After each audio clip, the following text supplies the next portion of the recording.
नमस्कार दोस्तों, स्वागत है आपका उड़ान आईएएस प्लेटफॉर्म पर। मेरा नाम है अनिल कुमार और दोस्तों मैं आपके साथ डिस्कस कर रहा हूँ मॉडर्न हिस्ट्री, आधुनिक भारत का इतिहास। आधुनिक भारत के इतिहास में दोस्तों मैंने आपको पहले 2 लेक्चर करा दिए हैं। पहला लेक्चर हमने देखा था यूरोपियन कंपनी के बारे में, कैसे आया, उसकी क्रोनोलॉजी बताया।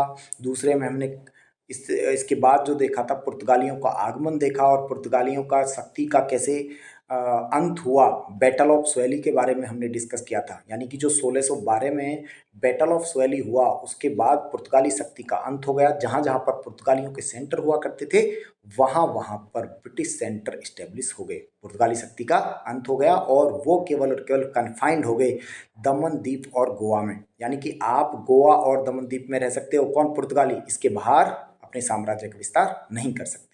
ये पिछली बार हमने देखा था दोस्तों। कई बार क्या होता है कि पुर्तगाली जो पावर है भारत में, उसका यानी कि भारत के लिए क्या कंट्रीब्यूशन है, इससे भी क्वेश्चन आ जाता है।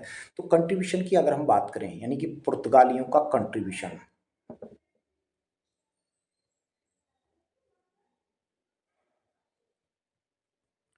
द कंट्रीब्यूशन ऑफ पुर्तगालीज, ठीक है, इन फॉर इंडिया, भारत के लिए पुर्तगाली शक्ति का क्या, यानी कि आप कह सकते हैं योगदान रहा है। तो सबसे पहले देखेंगे हम एक एक करके। यहाँ पर मैं आपको थोड़ा सा बता देता हूँ, सुनने का प्रयास करेंगे क्योंकि आप नोट्स तो इसमें जो है आप बना ही लेंगे। देखेंगे ज़रा, देखो अगर हम बात करें तो सबसे बड़ा जो योगदान रहा है तो भारत में, जैसे आप देखेंगे तंबाकू, टोबैको जो है, इसकी जो आप देखेंगे कल्टीवेशन हमने सीखा। आलू जो है, आप जो पोटैटो जो देख रहे हैं, इसका कल्टीवेशन, ठीक है, हमने वहीं से सीखा है। ठीक है ना, पोटैटो हो गया है ना, मैं बता रहा हूँ क्या हो गया। जैसे मान लीजिए टोबैको,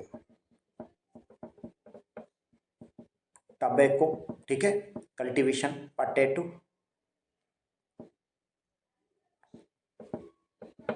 पोटैटो, ठीक है, पोटैटो का हो गया। रेड चिलीज, रेड चिलीज, ठीक है, अर्थात दोस्तों आप कह सकते हैं जो लाल मिर्च होता है, ठीक है, इसका रेड चिलीज हो गया। उसके बाद देखेंगे कि आपने जो प्रिंटिंग प्रेस है दोस्तों, इसकी शुरुआत भी यहाँ पर जो है अंग्रेज, ये किसकी देन है? पुर्तगालियों की देन है। ठीक है ना। और आप देखेंगे दोस्तों जहाज निर्माण की जो विधि थी वो भी हमने इनसे ही सीखा है। तो इनका कंट्रीब्यूशन, जैसे मान लीजिए ये सबसे जो इम्पोर्टेंट रोल है दोस्तों, आप देखेंगे कि प्रिंटिंग प्रेस की शुरुआत तो 1500 आप देखेंगे 56 में, यानी कि 15 आप देखिएगा 56 में दोस्तों भारत के, तो आप देखेंगे सबसे पहले गोवा में, गोवा में, भारत में सबसे पहले गोवा में प्रिंटिंग प्रेस इस्टेब्लिश होता है। प्रिंटिंग प्रेस की जो शुरुआत है वो कहाँ से हुई थी? ठीक है, किनका योगदान है ये याद रखेंगे। आप देखेंगे जो भारत में प्रथम पादरी था जिसका नाम है फ्रांसिस्को जेवियर, वो भी दोस्तों इनके समय में ही भारत आया था। ठीक है, तो ये भी आप देख सकते हैं। इसके बाद जो नागपट्टनम था या फिर मसूलीपट्टनम था दोस्तों, ठीक है, या पुलिकट, ये वस्त्र निर्यात के केंद्र बने। ठीक है ना, यानी कि टेक्सटाइल आपके एक्सपोर्ट सेंटर के रूप में कौन से डेवलप हुए थे? मसूलीपट्टनम, ठीक है, मसूलीपट्टनम प्लस आपका पुलिकट, दोस्तों इनको आपका टेक्सटाइल एक्सपोर्ट सेंटर बना दिया। ठीक है, किसके समय में?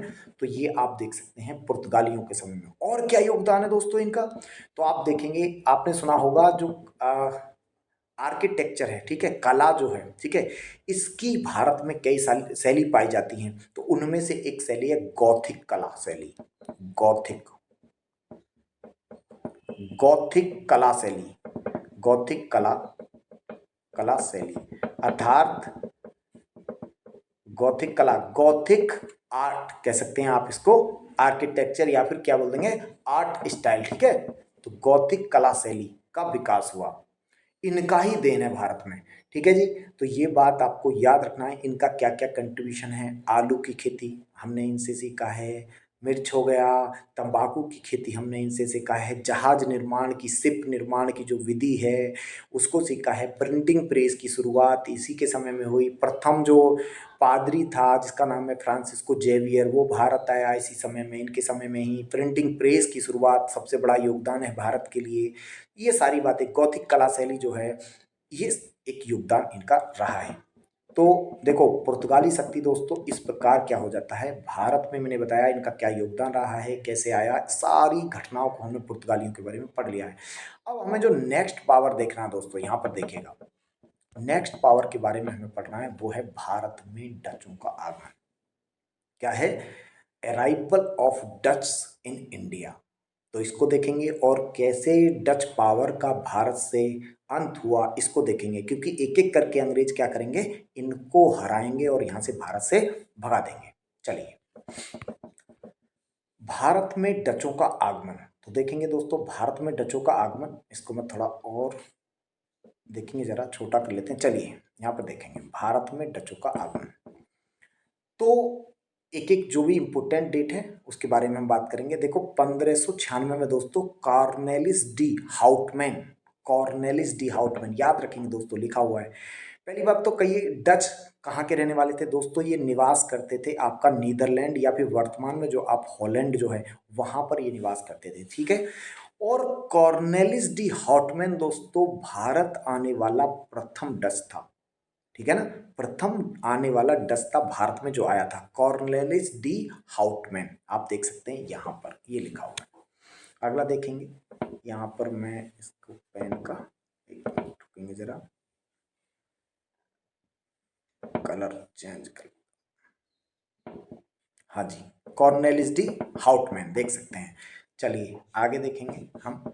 उसके बाद देखेंगे दोस्तों 1602 में जो डच ईस्ट इंडिया कंपनी थी दोस्तों, उसका नाम भी दे रखा है, ठीक है, वारिंदगे, ठीक है, उस ईस्ट इंडिया कंपनी। वैसे ये आपको याद नहीं रखना, बस इतने याद रखना है, इसका नाम क्या था, डच ईस्ट इंडिया कंपनी था, ठीक है। तो 1602 में Dutch east India company establish होती है। फिर क्या है, 1605 में दोस्तों भारत में पहली फैक्ट्री इनके द्वारा स्टेब्लिश की जाती है, और इस फैक्ट्री का नाम क्या है ये भी आपको पता होना चाहिए। मतलब ये कहाँ पर खोली थी, सॉरी कहाँ पर, तो ये आप देख सकते हैं मसूलीपट्टनम में इन्होंने पहली फैक्ट्री खोली थी, ठीक है, याद रखेंगे। और दोस्तों 1616 में देखेंगे भारत में इनके द्वारा क्या है, दूसरी फैक्ट्री कहाँ पर खोली गई थी, आपका सूरत में खोली गई थी। इसको पहली नहीं है दोस्तों, इसको थोड़ा ठीक कर लेंगे, ये दूसरी है। तो पहली फैक्ट्री एकदम क्लियर रहे, मसूलीपट्टनम, और दूसरी फैक्ट्री कहाँ पर खोली है, तो सूरत में खोली है, सूरत यानी कि गुजरात में खोली है, ठीक है। उसके बाद हम आगे देखेंगे, अगला पॉइंट देखिएगा 1616 के बाद देखिए आप अगला, जो कि हमारे लिए इम्पोर्टेंट, बहुत ही इम्पोर्टेंट डेट है दोस्तों, 1759 में दोस्तों एक युद्ध होता है जिसको बोलते हैं बैटल ऑफ बेदारा। बैटल ऑफ बेदारा यहाँ पे मैं लिख देता हूँ, बैटल ऑफ बेदारा, बेदरा भी बोलते हैं,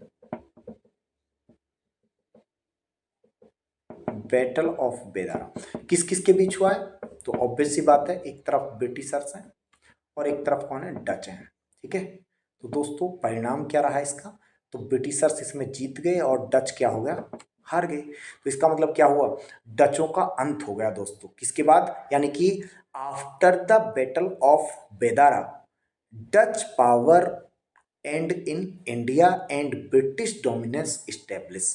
क्लियर।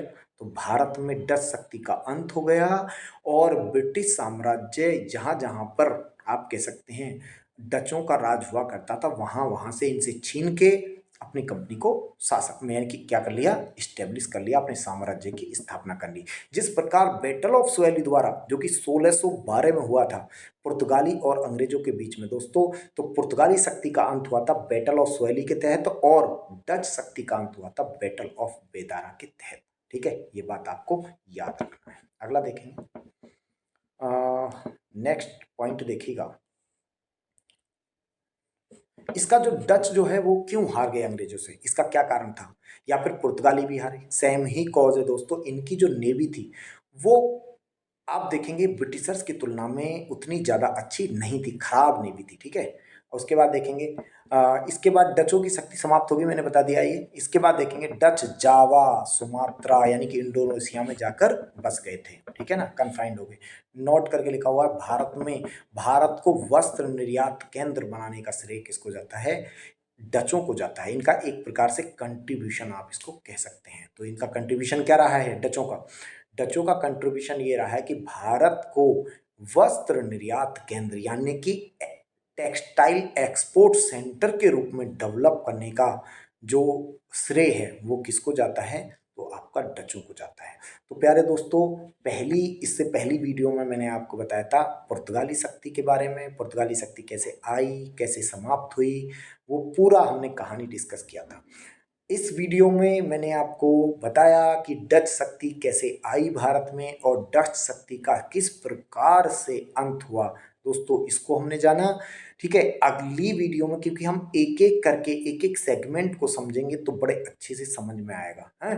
तो नेक्स्ट वीडियो में दोस्तों हम देखने वाले हैं भारत में ब्रिटिश पावर जो कि तीसरे नंबर पर आई थी, वो किस प्रकार से आती है। ठीक है, और भी इसके बाद आप देखेंगे कि फ्रांसीसी आते हैं, उनके साथ फ्रांसीसियों के साथ कैसे लड़ाई हुआ।